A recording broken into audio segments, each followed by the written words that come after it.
Would you please stand? I pledge allegiance to the flag of the United States of America and to the republic for which it stands, one nation, under God, indivisible, with liberty and justice for all.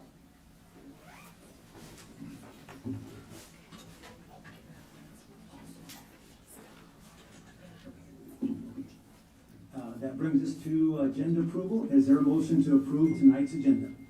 I make a motion to amend the agenda to change 5.7 to an action item, a first and final read of Board Policy 206.02. Is there a second? I second. Okay, we have a motion and a second. Any discussion? Roll call, please. Director Birdie. Yes. Director Castro. Yes. Director Ingalls. Yes. Director Hansen. Yes. Director Larkin. Director Witter. Yes. Motion carried 502. Thank you. Okay, moving on. Item number 3, recognitions, commendations, and information. I'll do number 1. Sky Jingworth, named Girls 3A State Bowling Champion, and I believe she is in the audience, correct? Would you like to come up and approach the podium and just tell us a little bit about your state championship experiences? Congratulations, young lady. Thank you. What do you want to know? From your first day of practice to your last day of state championship. No, I'm just kidding. About your state tournament experience and qualifying and just how it was to go through that state championship experience, because you remember this the rest of your life, young lady, guarantee it. It was definitely a really fun experience, especially with Shane right by me the entire time. He made it really calming, especially when I got nervous during the qualifying. Basically the setup was we started with 3-game qualifying and then I went into brackets with the top 8 players. I was seeded second going into brackets with a 695 series for 3 games, and then I just went against 3 different girls, one head on head, to head, to make it through. And you smashed them all. You won. Yeah. So you went 3-0, right? So Yeah. when you had to go 3-0 against them all? Okay, Yeah. great. That's super. What was it like to stand? When you get your awards, are you on a stand, or how do they present your championship award?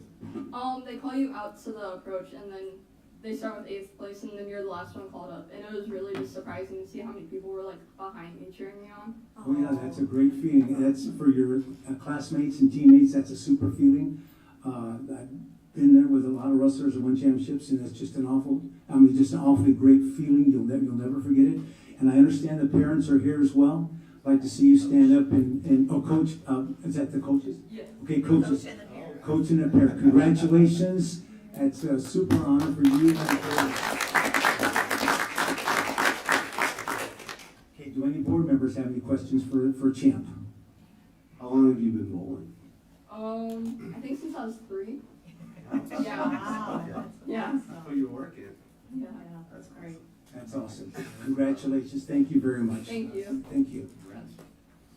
Okay, that takes us to 3-2. VHS wrestler Nisa Salmani places 3rd at the Girls State Wrestling. And I understand they're having a banquet tonight. Is that correct? That is Yeah. correct. Otherwise, we'd love to honor her as well. Okay, come down to 3-3. Who is up for 3-3? I am. Big shout out and congratulations to Olivia McCorkle for breaking the Bettendorf High School girls basketball 3-point record, and also for setting the Bettendorf High School all-time scoring record. That's quite a week there. So Congratulations to that young lady as well. Okay, 3-4. VHS student performs in the prestigious Cyclone Honor Band. All right. Congratulations to Liam Brandberg, Linnea Arnell Liu, and Will Hines for being selected and performing with the prestigious Cyclone Honors Band this weekend, or the weekend of February 7th and 8th in Ames, Iowa, at the Stevens Auditorium. Students were nominated based on acceptance and other audition-based ensembles, including the iOS All-State Band and the SEBA Honor Band. Thank you. Congratulations to all those students. Okay, 3.5, Ms. Brady. Congratulations to the BHS speech and debate team. They just returned from the first of 2 district events, which determines who qualifies for nationals. This weekend was the East Iowa District Speech and Debate Tournament covering 11 different events and each qualifying one entry to nationals. Bettendorf returned with the following qualifier. Ashika Matwani, I hope I said it right, champion in original oratory. She's a second-time qualifier as a junior.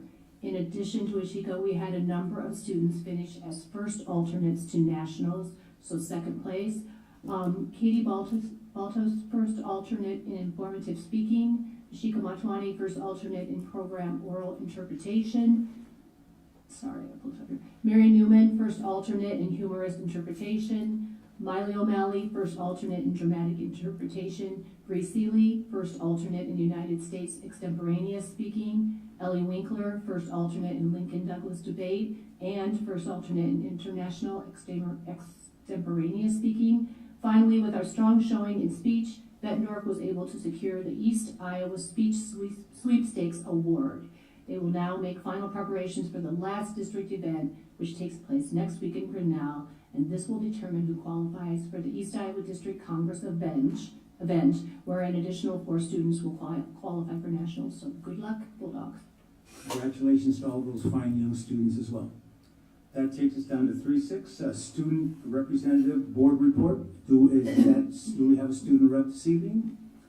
Seeing none, moving on. Okay, 3.7, president's statement. If anyone in the audience would like to come up and address the board, this is your time to do so. Seeing none, moving on. BEA report, Emily, but I think we have a pinch hitter for Emily tonight. Is that correct from the BEA? Seeing none. That's a report. Melissa, come on down.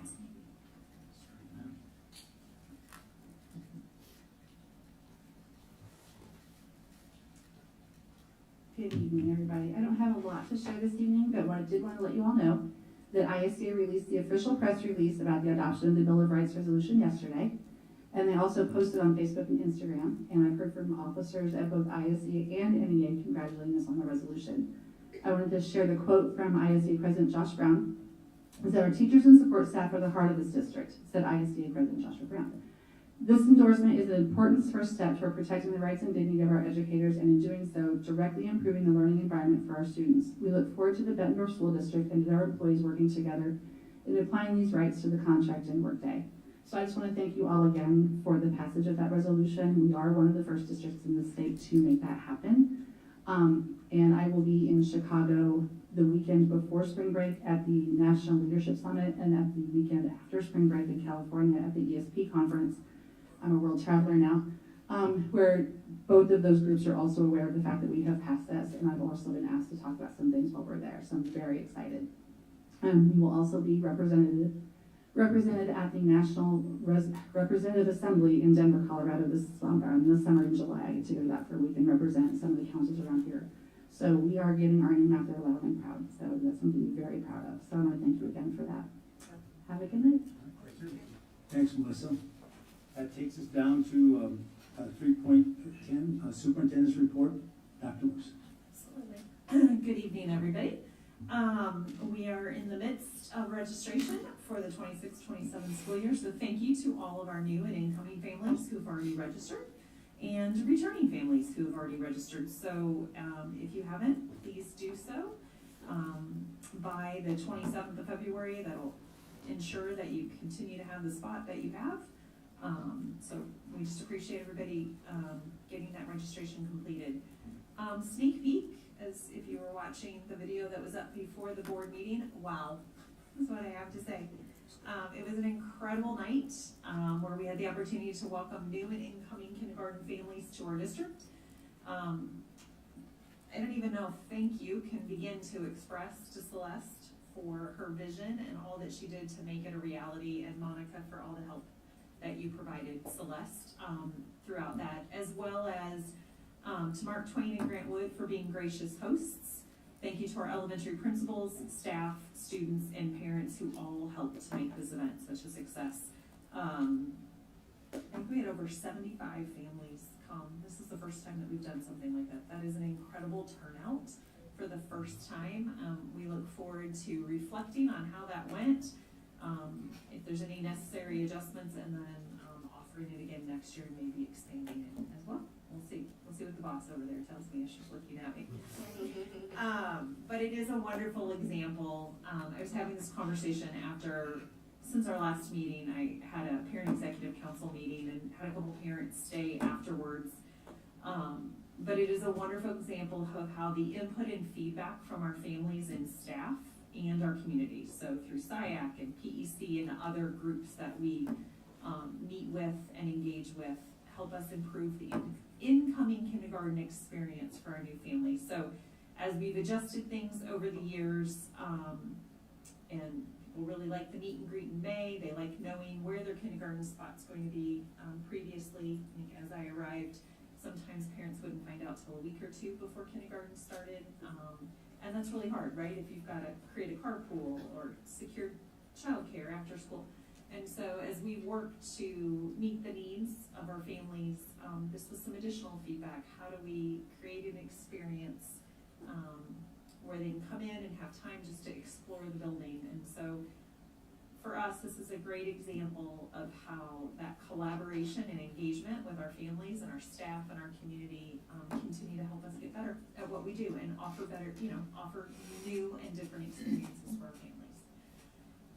And then I've had questions about the elementary deans. So we've had some requests from our board to have some more in-depth discussion around that. And so the goal is that we are finalizing a board workshop for the first week in March for the request of individuals at this table, so that we will tie that into our overall 26-27 budget discussion and workshop. Staffing and budget go together. And so we look forward to engaging with our board leadership around that during that week. And we're very close to finalizing that date. So thank you guys for getting back to me so quickly. I have a really short report tonight, so thank you. Thank you very much, Dr. Morse. Okay, that brings us to board agenda item number 4, the consent agenda. Is there a motion to approve tonight's consent agenda? I motion to consent tonight's agenda. Is there a second? A second. Any discussion? Seeing none, roll call please. Director Castro. Yes. Director Ingles. Yes. Director Hansen. Yes. Director Witter. Yes. Director Broody. Yes. Motion carried 502. Thank you. Moving on, number 5, information action. 5.1, Bettendorf Middle School renovation project update. I believe we have some people here that are going to explain the current situation. And come on down. So tonight, we wanted to provide the board with an update. So we know we have 4 members who were not here, as this came from conception through design to actual execution. So we're going to take you back a little bit for Director Castro. I know you've heard this several times, but we'll give you a history lesson. How's that sound? Today we had the privilege of sharing this information with the middle school staff after school today, and help them, because as you'll see through this presentation that Bray and Russell are here to give, is our toughest part of the project is awaiting us this summer. And we just want to, as we're getting clear on what that looks like, making sure we're keeping everybody in the loop. But we also thought it was a really good time to provide the board an update with where we're at. So tonight we're joined by Carrie Ulikamp from Bray Architects, and we've got Lee Marbach and Max Erpelding from Russell. So incredibly blessed to work with these individuals and the entire team. They've been just outstanding to work with. So turning it over to you guys. All right, so thank you. Nice to meet all of you. I know this might be a little bit new for everyone, so yeah, we did want to start at the beginning. So in 2023, the board and the district hired us to develop 3 viable options for how do we take out the middle of the building and replace it while you have school. I mean, that in itself, like, let's just go back to that, right? So we did come with 3 options. I can say, and I know Dr. Marks can attest, that we probably had 20 at one time, and we would throw them out as we found, problems with them. But we were able in January 2024 to bring 3 options. At that time, all 3 options were more than the district really wanted to spend. All 3 had pros and cons. There was ones that, you know, some people liked better than others. There was amenities that some liked better than others, but we were directed, not necessarily for one specifically, but just whichever one you feel is the best one that meets those pros and cons and can get to a budget of 28 million, bring that back to us. And so we did work with the district group, and we decided to go with option B. We took that and we tried to whittle it away so that we could get it to 28 million. The closest we could get was right around 34 million. It just, with the amount that we are taking out and the amount that we need to bring back in, it is very difficult to get to that 28 million and still get you what you needed. And so at that time they said, let's go forward with option B2, and we'll keep working away at this. And so, if you want to go to the next one. This is a plan that we brought the first time, and this is what the district gave to us.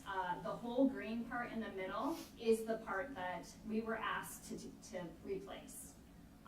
There is a lot of classrooms in there. That is the majority of that space. There is also some amenities like the nurses suite, the staff lounge, a couple of offices, things like that. But the bulk of it is the classrooms and the kitchen space. And so if you want to go to the next one. Option B is on the left there. That's where we started. And option B2 is what got approved to proceed with.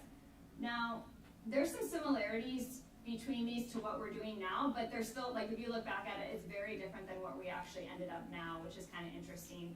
It still has the initial concept of the things that we liked about this was you build in the back of the building while the building stays intact. You're able to have minimal disrupt the first year, and then you have a space that you can move into while you start to rip out the rest of it. And so, moving forward with that,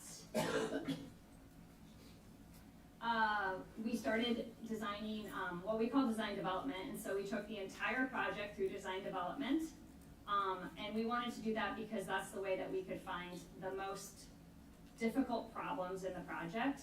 If we only took one phase at a time, we would constantly be running around ourselves trying to figure out how to solve the next problem later on. Like, we would just be kicking the bucket down the road. And so the district was smart enough to hire us through design development before they ever went forward with any construction. At that time when that was approved, then we decided to have, we originally only had 4 phases. We developed a phase 0 because we found, again, something we needed to solve, and we needed to move a lot of things last summer. And we wanted to do that during the summer so that we didn't have to shut down the building during the school year. It was gonna be the least impact to the school. And so we did that last summer, was phase 0. At the same time, we were also designing phase 1, which would go literally on its place. And so that's where in construction right now. So I'm gonna go to the next one. This is where we're at today. So we're updating you today. Future phases, we are currently still in design for phases 2 through 4. And so we've been meeting every 2 weeks to give updates on that, to make sure we're on the right path. Are we providing the right things? And then this summer is the most difficult, I would say, out of the whole project. Phase 1 is going to be completing at the same time that phase 2 is going to start. And so, actually, go forward 2 more. We'll come back to those. And so this is the demolition plan of your whole project. Again, we're staying very true to the original intention of what we were asked to do. We're taking out the whole middle part of it. One of the things that we had to really reel in was that there was some niceties in that original option B that we had to really tailor down to try to get that into that 34 million or less. One more. So this is what you end up with at the end of the day when all of the phases are done. And then one more. And so phase 1 is where we are right now. That is the addition in the back. It does look a little bit different than option B originally did. We ended up turning it. We tried to get rid of some of the courtyards that were originally in the plan. We also really minimized, there was a lot more square footage in it originally, and again, those were all things that we were doing to try to are we building the right size for the district at the time, and how do we use that money as best as we can?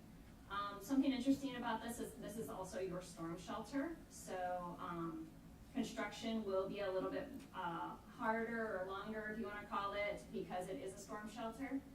And then the front little piece there is actually going to be on the west side of your building, which is the main entry. There's a little electrical room that gets built in phase 1, and that is all prep work for getting ready for this summer for phase 2. We cannot demo the middle of the building until we move a lot of things, and one of those is the primary electrical.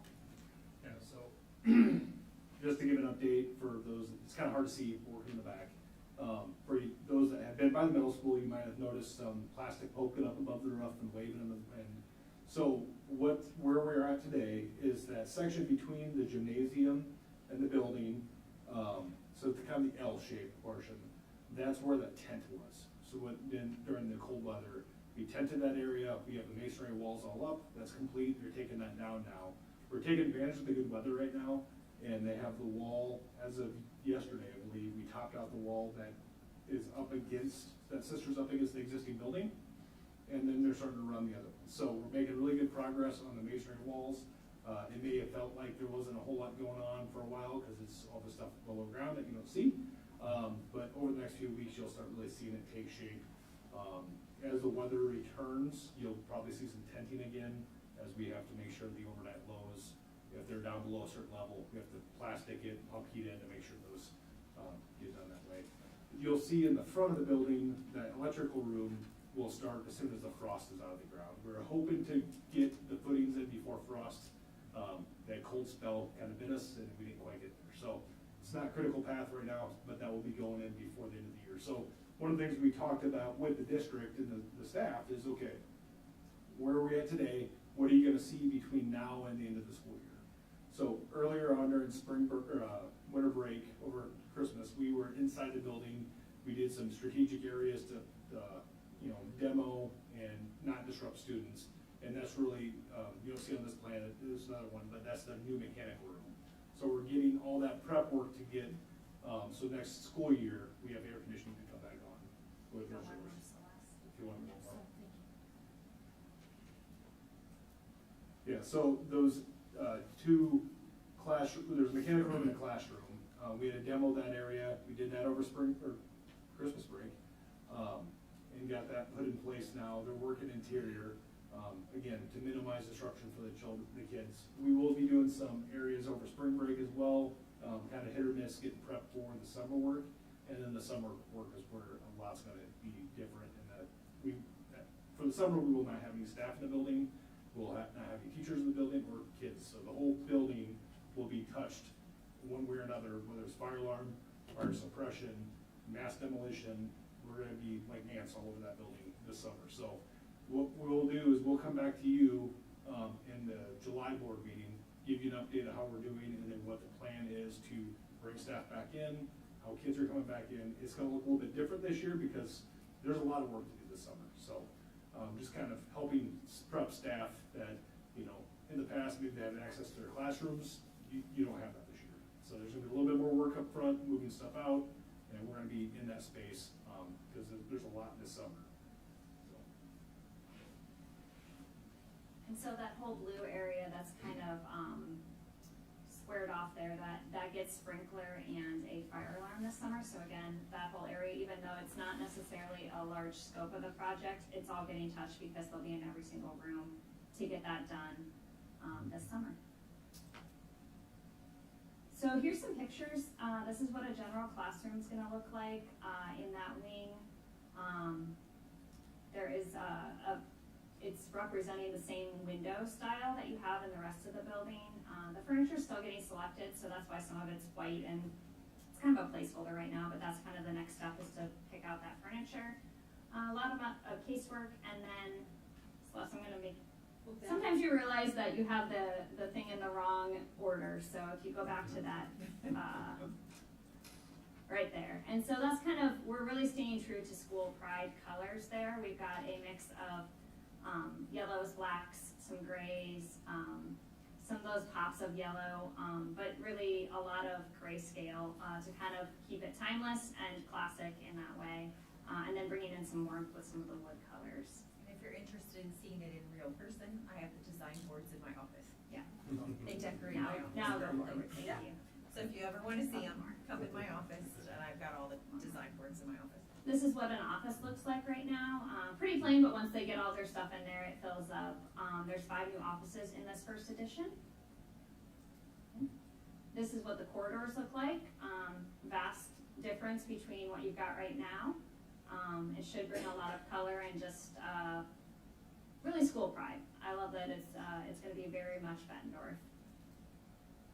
This was a large discussion, and I wanted to bring it back because we want to make people aware, comfortable, ready for the bathrooms.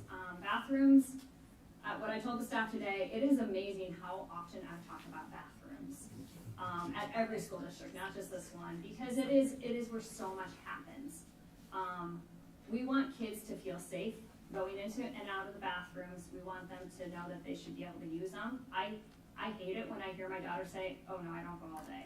I just don't go in there, right? Like, that's just, it breaks my heart that she's a middle schooler and she's like, oh no, I don't have time. And that's where all the bad behavior happens. That's where, just everything happens. And so what we're trying to do is minimize that disruption. This gives the district a lot more opportunity to supervise the bathrooms, which is normally a dark hole of you don't know what happens in there. So with security cameras and the fact that this is now a hallway, you are able to at least have eyes on a lot of this room. You're able to go in, you pick a stall, there's full walls, full door, full ceiling, and you're able to use that stall. Then you come out and there are hand washing stations. You can pick whichever way you come in and out of it. Go to the next one. Again, it's really a part of the corridor in general. Boys and girls all use this the same way. The only 3 that are labeled there are 2 urinals and there's 1 ADA one. And so there will be signs on those, and then the rest of them are just stalls that you pick. Go one more. And so here's a visual of that. Again, something that the staff talked about a lot is that they really like that you're able to see the whole area. You still have privacy because you're going to be going into a room. There's fans and stuff, so it kind of drowns out the noise. There's also new technology that makes sure that we're able to monitor any bad behavior that happens in there, so that it is hopefully a safe environment for everyone to be able to use and to quickly get in and out. Go forward one. And then phase 2 through 4. This is what we're designing right now. The challenges with this is that, again, the first phase is almost the easiest. You're just building an addition. An addition is very easy. Ripping out the middle of the building is still, I will tell you, this has been one of the most challenging and enlightening projects that I've worked on, because there is so much sequencing to this to make sure that we are capturing the project well. I, as an architect, have learned a lot just by doing this, because it's easier to build an addition. It's easier to build brand new than this, and so this was a challenge that was both scary and fun all at the same time. So again, this is kind of your demolition plan, middle of the building. Go to the next one. This is this summer. So summer of 2026, while they're still building that whole addition out in the back, they're going to rip out all of that green that is dashed in, and then everything that is just green still stays and gets renovated at the same time. So this is a really large chunk of your middle school. Hall B is your main connector there, and that is really where we're coming back in with building, and then Hall C also gets demoed. And so you're losing just a really large chunk of that, and I think that's one of the biggest challenges to Russell is how do you do this, get it back up and running, and then make sure that everyone is safe through the school year. Yeah, so like I told the staff, we are gonna attack this, our number 1 priority is safety. It's always safety for the students, for the staff, for our workers. And so what we are really focused on this summer is the mass demolition, so that way we're not tearing down parts of the building while there's kids there. So that part, as much as it's fun to see, the kids probably wanna watch it, I want to, that will be gone. And we're gonna, by the time they come back, there'll be hard barriers up, new patterns and workflows. A is gonna be the main hallway across, we talked about that. A big chunk of your classroom space is gonna be gone down there. The majority of the classroom for next school year will be in the new addition, everything to the east, and then a hallway. So while it's really scary cutting off 2/3 of your cross-corridor connection, a lot of that the area on B and C hallway really is, there's no classrooms down there. So the only impact to going back is gonna be connecting back to the cafeteria, and I know the district is looking through that. We will be coming back to you all in July, and then helping communicate both like what changes for parent drop off and pick up, if anything. Where does kids meet before, at what door? All those type of things will start coming out at the end of July and in August, so we can start getting ahead of that. What I don't wanna tell you, what our thoughts are today, cause they'll probably change 3 times based on what we come into. So, it's gonna be painful, but it'll be good, it'll be different. But everything that's in the hash green will not be there. That'll be all open by the time they come back next year. And the dark green areas will be walled off in a way that is safe for students to get around. So it's a challenge. It's, it's fun, but I can appreciate it. I have 2 daughters in middle school right now, an 8th grader and a 6th grader. So, I told the staff too, I'm as vested as you are, because I drop my kids off every day and I know what drop off looks like, right? And so we are trying to minimize that disruption, not just for the kids, but for the parents and for the staff, and help make sure that when everybody comes back, it's as easy as it can be.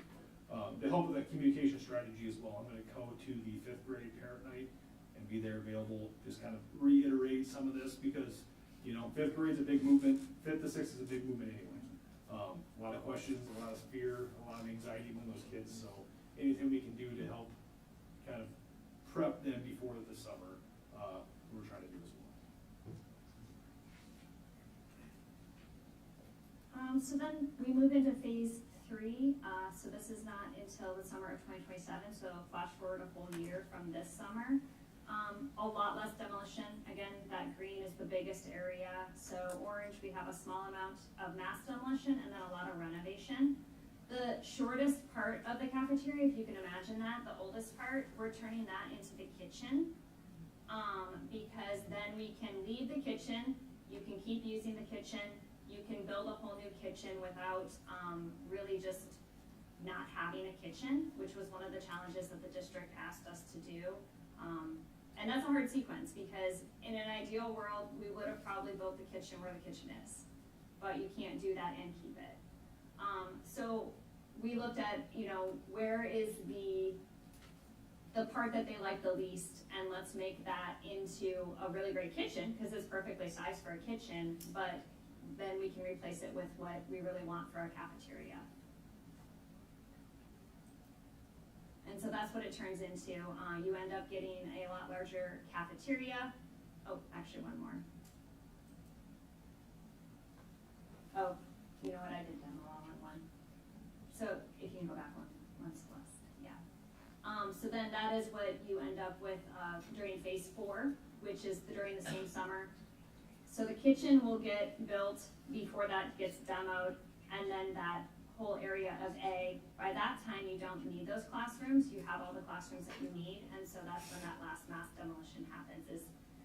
They are kind of phased at the same time, but they're phased differently because there's still a sequencing that Russell's gonna have to work through, and they'll be doing that on site. So let's go into the new work. Oops. One more. So phase 2, we're going back, so this is when we were demoing B Hall and C Hall. This is what you end up with at the end of the day.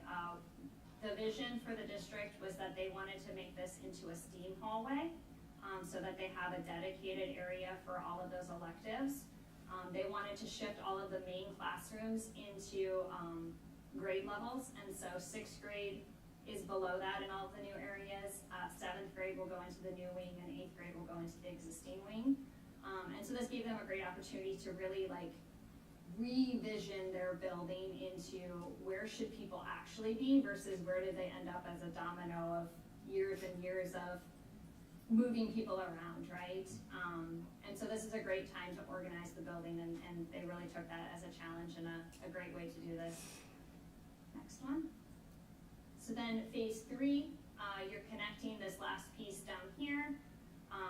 This is one of the 6th grade wings, and then the life skills area. We are building a newer, bigger life skills room, just to accommodate some newer things that happen in that room and to be, almost, I want to say competitive with other districts of what they're building at this time. You also do a little bit of work in the office area, and that upper part, you can see the servery and kitchen there, where that existing cafeteria currently sits. And then phase 4, by this time you have all the classrooms you need, you have a kitchen. This is really just that last phase to button everything up, get rid of the things you don't need. The great part is that you get this cafeteria extension at this time. You get new restrooms, you get an athletic entrance also, and just kind of this connection piece. And because we took out so much of the square footage in phase 1, we're actually going to put in a courtyard that makes more sense, right? So the courtyards that you have right now provide light, but they don't provide any value other than that. And so this, I know Alan is really envisioning, after lunch, kids can go out in here and spend off some energy and not be out in the front. They can, be eating lunch out here when it's nice. They can be using it for science projects or other things. And so we're hoping that they really take advantage of this and utilize the courtyard too. I guess go back one. So to give some context to the red, we're building that right now. And so it's kind of fun, full circle, we type phase 4 back into phase 1, and then that becomes a full hallway all the way back. So it really does recreate that full circle. So the red is being built right now, those walls are up, and that connection point is there. And so we are able to fully connect it back. And the thought process, right? So lots of people look at this and they're like, well, why didn't we build the hallway right away? We can't build a hallway because we would end up demoing your bathrooms to your gymnasium. And so it's like, again, there's always this domino that we had to think through to make sure that you had the things you needed and that the sequence made sense because it was such a long duration of construction. So if you want to go to the renderings. So this ends up what is currently your B hall. This is your STEM hallway. There's not lockers in here because, again, we want the students to have the lockers adjacent to their regular classes. And this creates also where this corridor can be much wider. I know that was one of the biggest conversations we had is how do we make the corridors wider and taller and just more vibrant and open. Next one. This is the cafeteria corridor. So the cafeteria is on the left and you're heading towards the gymnasium. This one, courtyards to the right. This is what's replacing A hall, so this runs along your gymnasium from the front to the back of the building, so this will be that connection piece that Lee was just talking about. And then this is the cafeteria. So this is the existing part that we're showing right now, and then the whole addition next to it is the gray walls there. So we're expanding that just a little bit more than we're taking away with the kitchen and servery renovation, and just giving it a whole new feel. So that's what we brought today. We'll open it up to questions. Carrie, I have a question. Just thought about how much larger is that new cafeteria compared to the old cafeteria, square footage wise?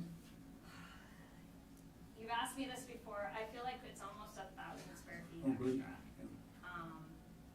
Don't quote me exactly on that, but it is a decent amount of extra. And also it's just gonna feel more spacious in my opinion. I know, again, if you ever look at the history of it, it was pieced together. Like one piece at a time was just added on, and it was like, let's add 30 more feet here, and then let's piece this together. And so hopefully this will survive for quite a bit longer.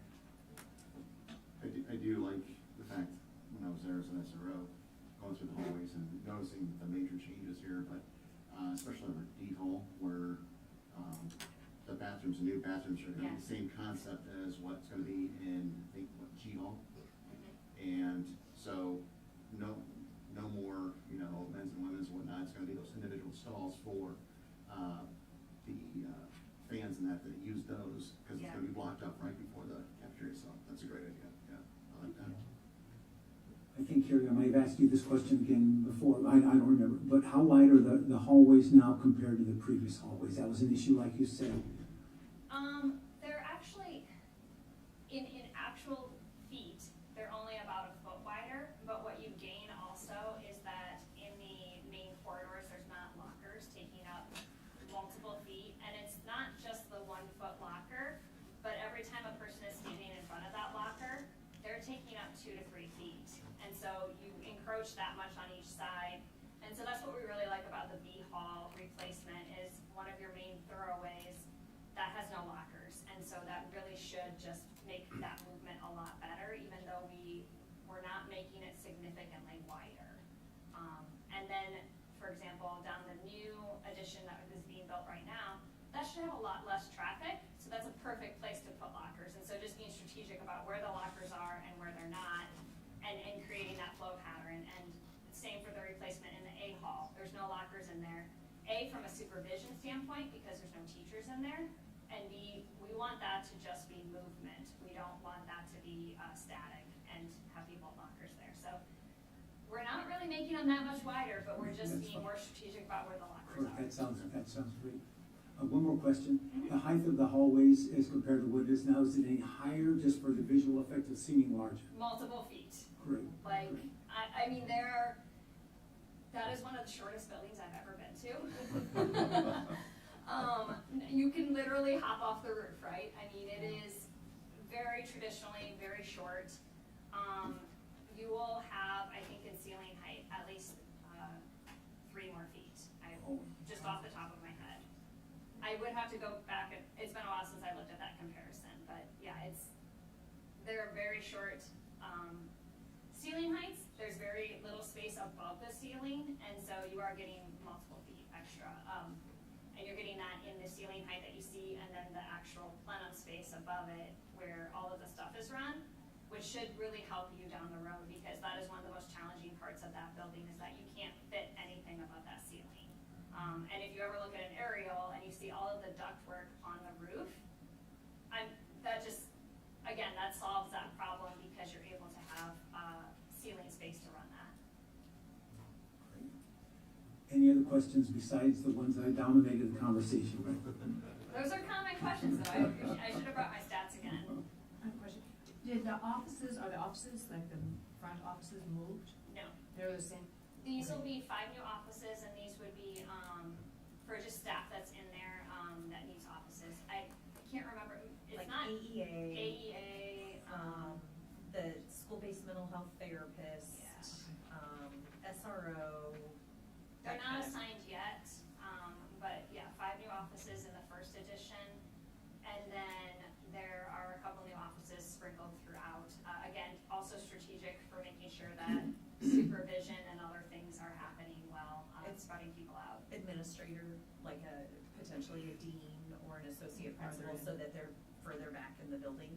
Yeah. Right now, I think we're using somewhat of a makeshift classroom for someone's office, so just being more strategic about space, since we're losing a couple classrooms in the process. Really, the front office doesn't change. The one thing that does change from a, I guess, a parent interaction point is the nurse's location. Oh, The nurse location will now be accessible through the front office. Oh, okay. For staff. Right now, if you go in there, you have to cross the corridor to get to the nurse and drop stuff off. And I think, talking to the district, that was going to be one of the big improvements. If I have to go drop off meds for my kids, I can just drop them off at the front desk and they can walk back. And so it really will help security and that flow of even some of the stuff. So that is one of probably the main administrator point differences is the nurse location and the improvement of that. Good question. Thank you, Lee, for bringing that up. Any other questions? Well, thank you very much for your great presentation and your informational presentation, as well as answering the questions. Thank you very much. Thank you guys for being here tonight. We hope this summer goes well. I would offer also, on behalf of Russell, that I think at some point, it'd be great if you guys come tour it. Probably not during mass demolition, but we would love for you guys to see the phase 1 right now, and then once we get it up and running again, it would be lovely to have you for a tour. We could look at either like the second meeting in May or the one in June that we have, possibly seeing it before it goes down. Yep.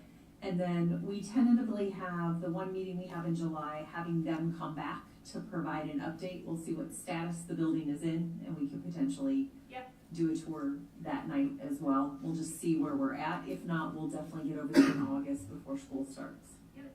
Get to see it come alive. Thank you so much. Thank you very much. Thanks, Russell. Thank you. Great presentation. All right, moving on, that takes us to January 2026 financials. Is there a motion? Motion to approve the January 2026. 2026 financials. Is there a second? I'll second Okay, so moved and seconded to approve the January 2026 financials. Is there any discussion? Tyler, please. I've really got nothing outside of my report that's written for you guys. I don't have anything additional to add. So if you have any questions, you have anything. I have just a quick question, Tyler. You know, I went by and I've gone by several times. The fitness equipment that's worth for sale, it's outside still, just north of the fitness center entrance going north. There's an auction for that. Can you tell me about how much was generated from that auction about? Or was that more a question for I think Zach? it was just north of 4,000. I want to say not quite 5,000 though. Correct. Okay, great. Yep. Great. And then does that go back into the general fund, activity fund, or how's that? Yes, it goes back. It goes back into general fund because it was purchased with general fund dollars. Okay. So it goes back into that pot.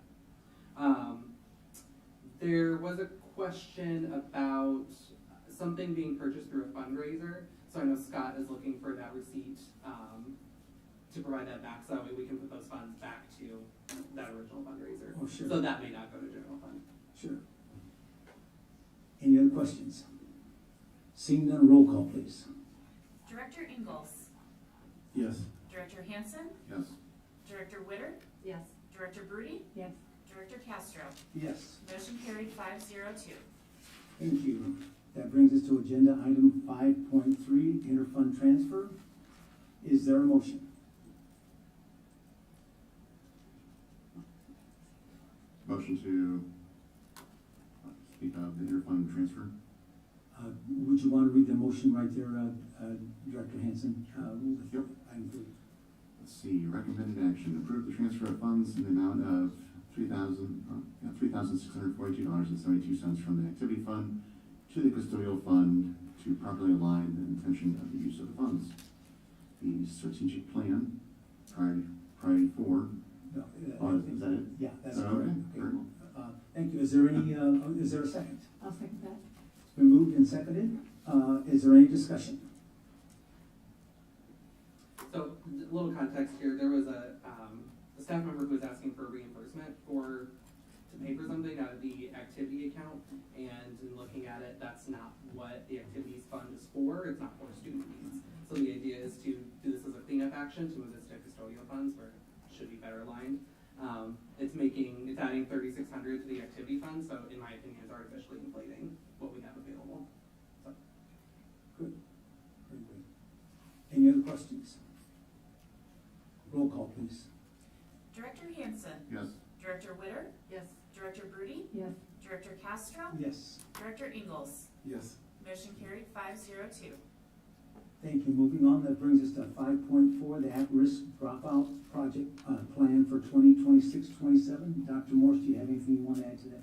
Oh, I'm sorry. All right, still tied, all right. No, you're all good, thank you. You're ready, young man? Do you want to make your motion first, or do you want me to discuss He's it got first? to do a motion. Okay, I'm sorry. Do we have a motion to approve the at-risk dropout plan for 26-27? I motion to approve the 2026-2027 at-risk dropout plan as presented. Is there a second? I second. Okay, You're so, rookie mistake on my part. So, you have seen this information a couple weeks ago when you approved the budget a couple weeks ago. What the state required, though, is 2 separate motions, one to approve the budget and one to approve the plan. I assumed it could be made one motion and just happen all at the same time, right? So there's no new information that's being given to you today, it's just to satisfy the state and their requirements. All right, roll call, please. Director Witter. Yes. Director Broody. Yes. Director Castro. Yes. Director Ingalls. Yes. Director Hansen. Yes. Motion carried 502. Okay, thank you. Thanks, Tyler. Thanks, Tyler. That brings it to discussion item 5.5, discussion for RFQ for district legal counsel for 25-26. Dr. Morse, you want to add anything into this? Any discussion previously, what was discussed? Yeah, so tonight, I don't know why, I think it says recommended action, but it is a discussion only item. In board agenda review earlier this week, our board president, vice president, we had some discussion about where we wanted to go. Technically, annually the board needs to approve legal counsel. It's just a function of the duties that you do. In November, you all had tabled this, being a new board, and I brought this back around the other day, to say, because technically we need to have it approved. So as we discussed, the other day, there is a couple options you can go. We can, in March, approve for the remainder of 25-26 who we currently use, and at the same time, task staff with going out for an RFQ, a request for qualifications, to see what other legal counsel might be available, what the costs are, etc. And then for the 26-27 school year, that would be my recommended action, is that we get someone approved for this current school year who we're currently using, and then if you all want to, see what else could be available. So what that process looks like, because Director McGivern asked me what that question was, what that process looks like is we send out what's called a request for qualifications, so we're looking for specific things, they need to, their cost, what services they're gonna provide, etc. When we did this, I think it was in my first year or second year of being in the district, we did this process. We also then, there's a rubric-based scoring system, and we invited, I wanna say 4, maybe 5 legal firms in that, myself, the SBO, I think the director of operations at the time, I can't remember who else was in the room, but we interviewed, invited certain law firms to come in and do a presentation for us, and we had very specific requirements about what we wanted to see in the presentation. And then based on that, there was a rubric again, and then we presented our recommendation to the board. You could see at the end of the day, Lane & Waterman was selected again. Number one, they're a local firm. If they need to be here for meetings, you are not paying 2.5 hours, 3 hours of drive time at $350 an hour. But, you know, things can be done virtually now as well. And the board at that time felt that remaining with Lane & Waterman as well as Allers and Cooney. Allers and Cooney currently is probably one of the largest law firms that serve school districts in the state of Iowa. And they're out of the Des Moines area. So, just, did that lay the foundation for you? Yes. Okay, you saw this in the board agenda preparation. Do any of you have any thoughts on what Director Morse just said, or Superintendent Morse just said, regarding retention of our current legal counsel through the end of this year, and perhaps going out for some RFQ before the start of the 26-27 school year? Any thoughts or discussion? Yeah, I think we need to get this year's, we need to get that okay. I'd say ASAP, right? Because it's supposed to have been done a month ago maybe. So, yeah, I strongly feel that needs to happen. Go out for an RFQ for still this year, for the 25, excuse me, the No. 25-26 school year? For the next year. For the 26-27 Yeah, school year? I mean, yeah, we would approve her for this year, Lane & Waterman for this, to finish this year. I mean, I don't really have a feeling one way or the other about the other, but I definitely think we need to get that approved for this year. So just to clarify, I want to make sure I'm following. So bring in March 12th at our next board meeting, bring recommended action to approve Lane & Waterman and Allers, so as is, for the remainder of the 25-26 school year. Okay, all right, just want to make sure I was following. And then I think part B to this is there an appetite to do an RFQ, or, because I would suggest we do it in spring or early summer. So any thoughts on that from any board members? I'd like to do the RFQ. And just you know, we're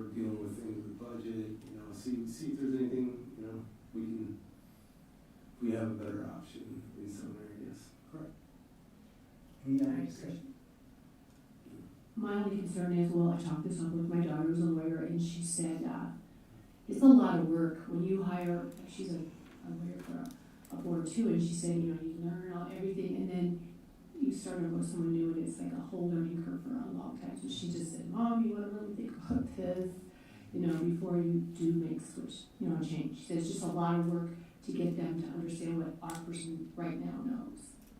I don't know. Oh, sure. So, Good thought. I can remember, yeah, I can remember what Gary Moore said for the SIAC committee when we were here.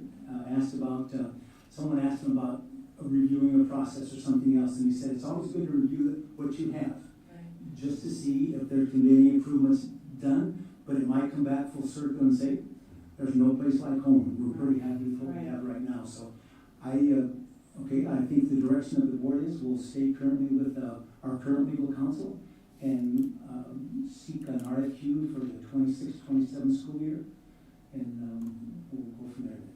Okay. Great.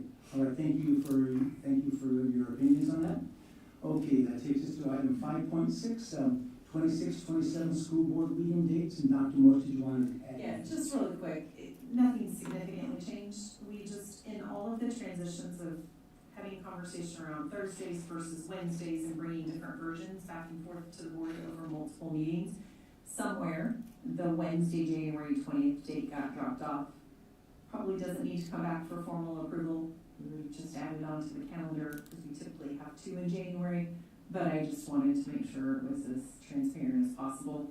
But somewhere in, if you remember, at one point you had 2 columns to look at, and then we went to 1, and then went back to 2, and now we're at 1 again. So somewhere January 20th lost its way, and so now we've helped it find its way back onto the calendar.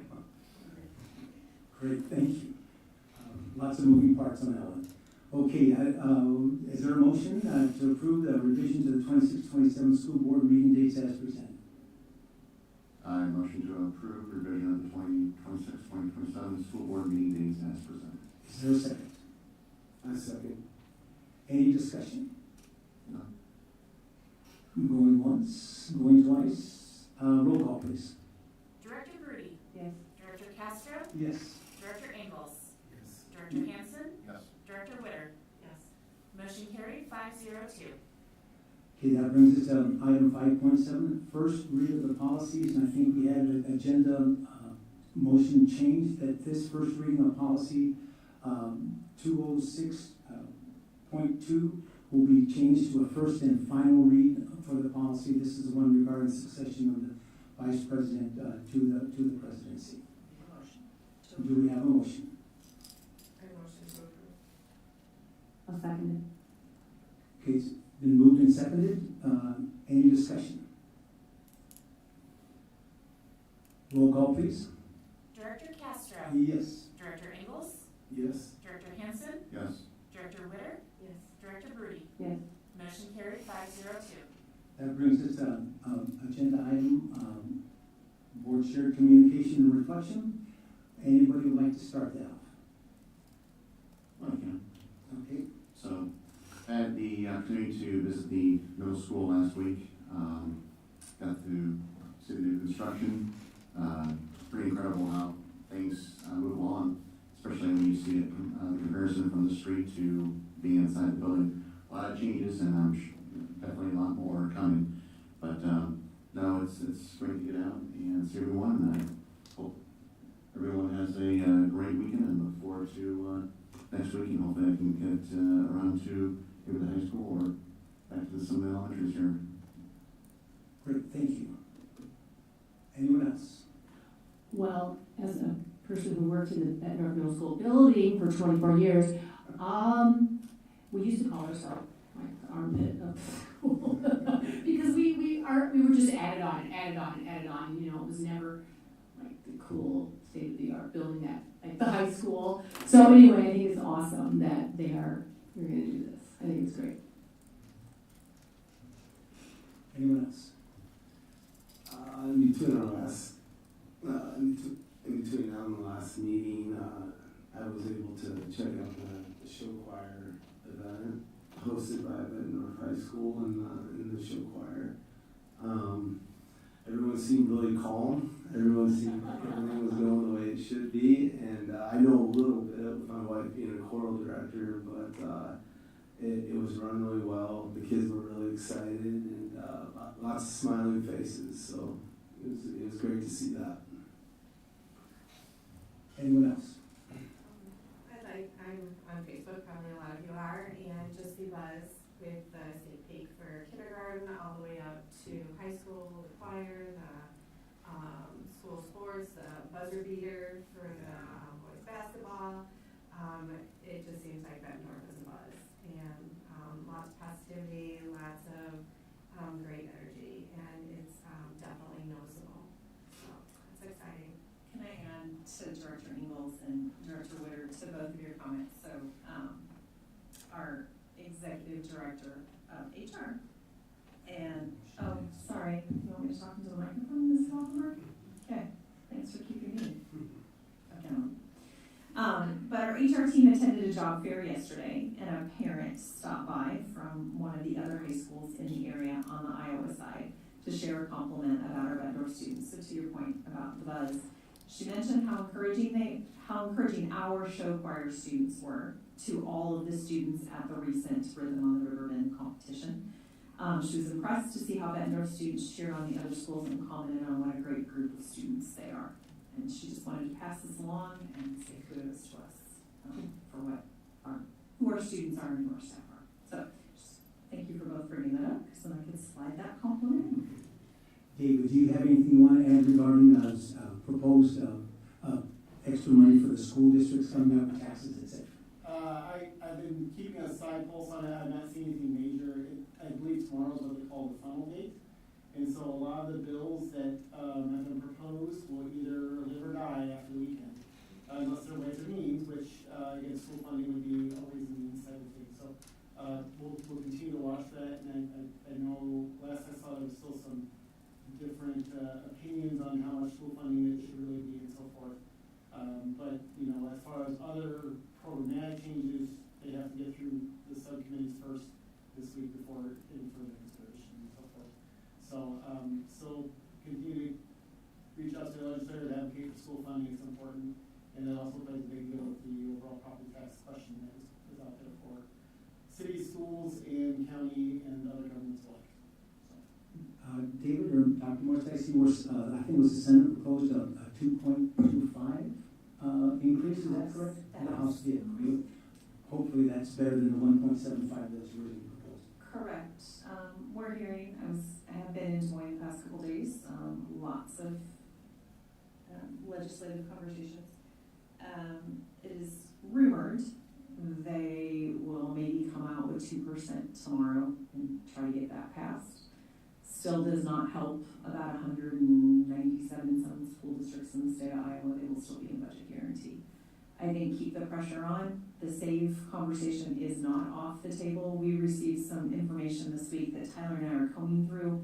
We'll share with you once we make heads or tails of it, but it could, if in some of the proposed pieces around the SAVE, restructuring the SAVE dollars, I'll call them now, it could send us into default on what we've already bonded and what we need to bond to finish the middle school project. And I don't want to sound catastrophic, but it has a significant impact on the work that many of the schools, and I was talking with Russell and Bray because this impacts them too. And so like Bray shared with me that 90% of the work that they do is with school districts across Iowa and other contiguous states.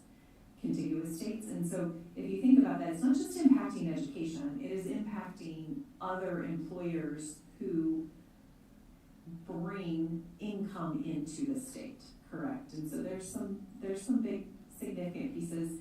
We'll try to get you guys a summary of some of the legislative pieces, but there's also some other concerning legislation. Questions I asked this week is, what problem are we trying to solve? I know there was recently a chart that was sent around that was showing something about, it was based on some national data, showing how staffing has gone this way while enrollment's gone this way. But what they did not share in the context of that in social media and the other places that they're sending this out is This is in that time period when the state of Iowa decided to fund through state categorical dollars the teacher leadership compensation piece, which infused dollars in so that we could create leadership opportunities for teachers. Well, if you're gonna do that and pull them out of the classroom to help support other teachers, you've got to backfill that with staff, correct? But that was, my understanding was the governor's proposal, was Governor Reynolds, either Branstad or Reynolds or both, but she would have been his lieutenant governor. And I was not here in Iowa when all that went through, so I don't wanna misrepresent anything, but I do know that was a big piece as we were having conversations this week. You also have to think about the significant increase in students with IEPs, and with that comes, and look at Director Brady because she's walked this world in public education with us, right? Yeah. But with students who have disabilities comes the need for additional staff, additional paras, additional special education teachers, just overall additional support to meet the needs through their federal individual education plan. And so I think, while I understand we need to be mindful not to create adult, I'll use a word I heard from legislators, bloat. We also have to keep into context what are all of those new mandates that they have required, all the reporting requirements that are taking additional time, and who's gonna do that? Teachers aren't gonna ask for extra work, right? That's not fair to them. So I think we need to be mindful, and I would say here in Bettendorf, we've done a really nice job of monitoring as our enrollment has decreased. Every position, whether it's administrative, classified, or certified, is scrutinized, reviewed, and there has to be a justification to fill it, because we recognize our enrollment has decreased. And I know my colleagues across the state are doing the same thing. They're not being frivolous with staffing. I think we've reduced in all levels, administratively, classified and certified since I've been here, to make sure that our staffing matches the needs of our district. So, and you all have been out, you've heard, we need more paras, we need more help, we need more of this, right? So, I do know that really, as I was talking to colleagues this week and legislative, that was a sore subject, was this chart that was floating around. If you get Gary Moore's legislative update on a weekly basis, I think it was in a week ago Fridays, or almost 2 weeks ago Fridays, update, you would have seen that chart. But we wanted to get some extra clarification around that. I had a couple of board members reach out and ask about that. And so I wanted to be able to provide that update to everybody. So thank you for letting me jump into your all's time, but David, you started it. I'm passionate about the legislative piece. We get it. Legislation needs to be passed, right? But the question I always ask is, what problem are we trying to solve? Is this also pervasive across? And so if school boards were put into place for local control, what does that look like in our context? And can we really truly apply a one-size-fits-all approach?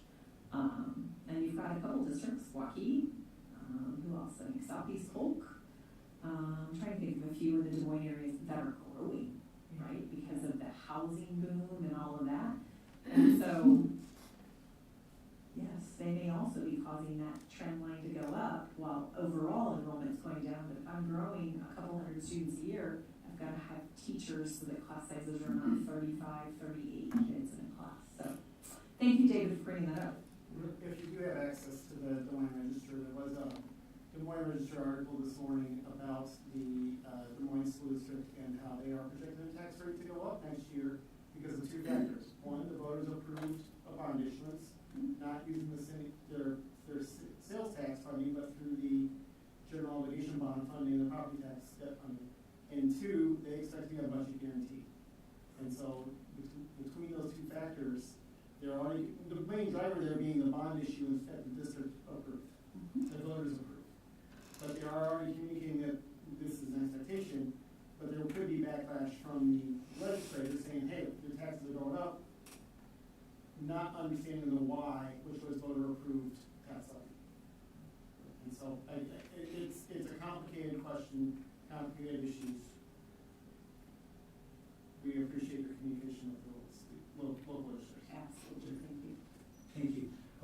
finally, Ryan and I had the opportunity to visit Mark Twain and Hoover, and we had some great visits and some great chats and just some great things going on in both of those buildings, and I'm sure in the buildings that others of you visited as well.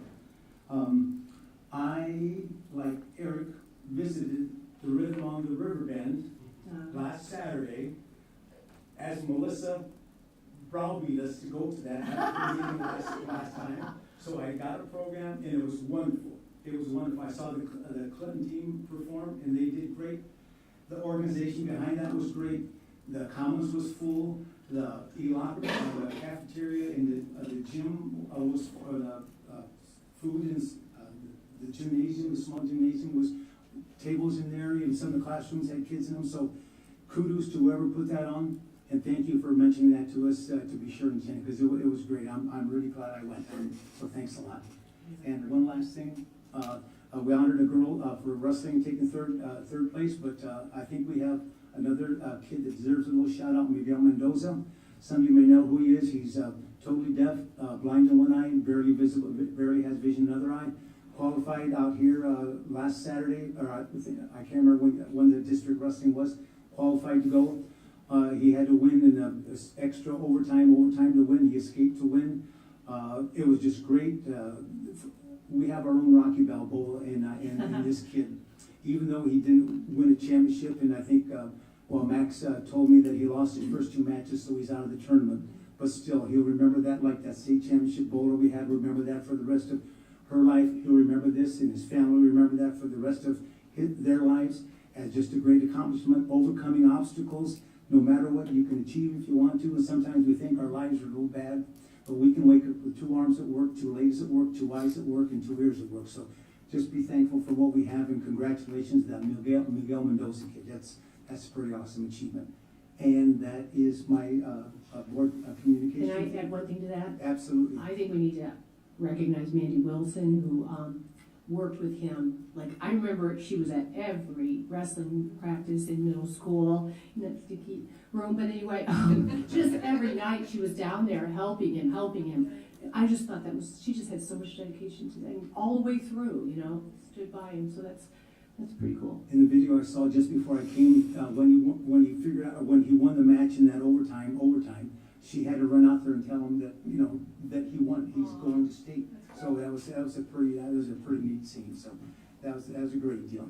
Well, and he was the piece that was run, if you've seen it in local news here, was run in Des Moines today on their ABC local news and NBC. So it was run in 2 major networks out in Des Moines today. So this morning, before I headed to meetings, so that was really neat. That even in Bettendorf on the east side of the state, and there's so much competition in Des Moines, right? So many districts that. The Gazette ran it too. Isn't the Gazette out of Cedar Rapids?